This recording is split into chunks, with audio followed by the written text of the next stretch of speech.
It's sometimes hard to talk about God because I don't know exactly the way God thinks, but I do certainly believe in his presence. But the words for this morning are from the prophet Jeremiah, who is the kind of the spokesperson for God, him and Isaiah. And God was disappointed in his people because they were not obeying his covenant or his laws. And so Jeremiah said things are going to be different, because from now on, this is what God is going to do. I will put my law within them and write it on their hearts.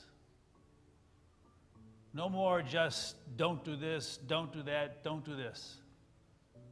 But God wants to take his law of goodness and grace, and tuck it inside the hearts of his people so that believing will be just a part of who they are. It won't be about what you can't do. God will be about what you can do and should do. And it makes me think of Jesus. Remember that story where the rich man comes to Jesus and he says, "What do I have to do to get into heaven?" And Jesus says, "You know the law. Don't commit adultery. Don't steal. Don't bear false witness." And Jesus went through that, and the guy said, "Well, I don't do any of that, so I'm okay."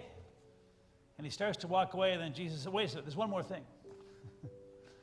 You got to take everything that you have and give it unto others." And the rich man was sad because he had a lot.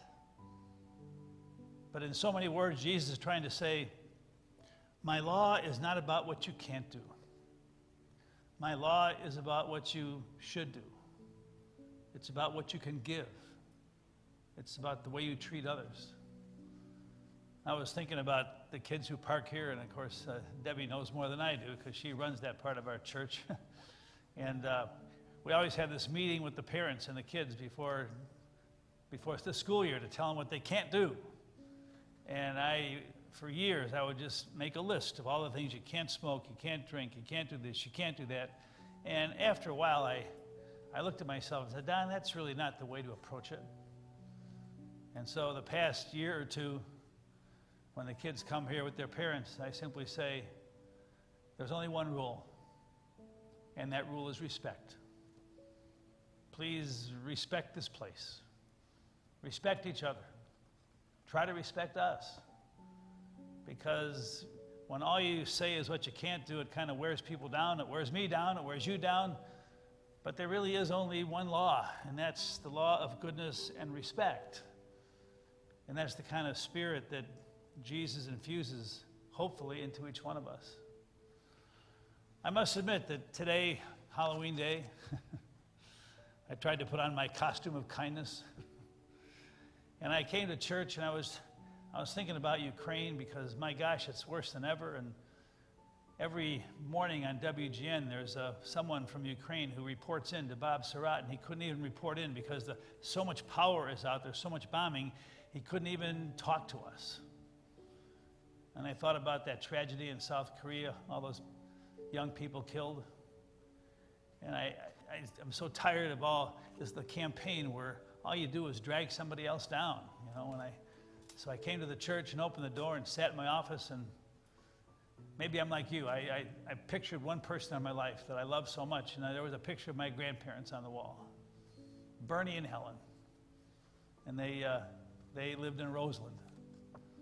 And for some reason, I just sat there, and then I came in here, and I remembered those scenes of their porch in Roseland, and on a Saturday afternoon, Grandpa Bernie would cut the grass, and his lawn was about as big as my office. And after he cut the grass, he'd turn the White Sox on and listen to them on the radio. With his sleeveless shirt, he'd sit on his steps and have a cold beer. And he would just sit there, and his neighbor would come by and maybe sit with him. And I just saw that picture of contentment. And I sat there as a kid, and I said, Grandpa, someday I want to be like you. And I'm not sure if I've cut the mustard. But all I know is that my grandpa, who came here from Sweden and spoke broken English and didn't have much money. All I know is that when he sat on that porch, he had that picture of contentment. And there was only one law that he knew, and that was, I want to love my friends and my family, and whatever I have is yours. And he didn't have much. And yet, without even knowing it, somehow God's law of goodness and grace lived inside his Swedish soul.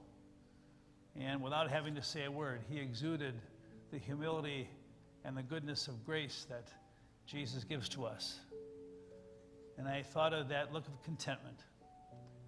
And I guess that's what I want for each one of us, that in the middle of all the chaos around us, in the midst of all the things that we can't do, in the midst of the uncertainty, and that we can find just a place and moments of contentment where we can accept who we are and look into the eyes of somebody else and take what we have and make somebody else's world a little bit better.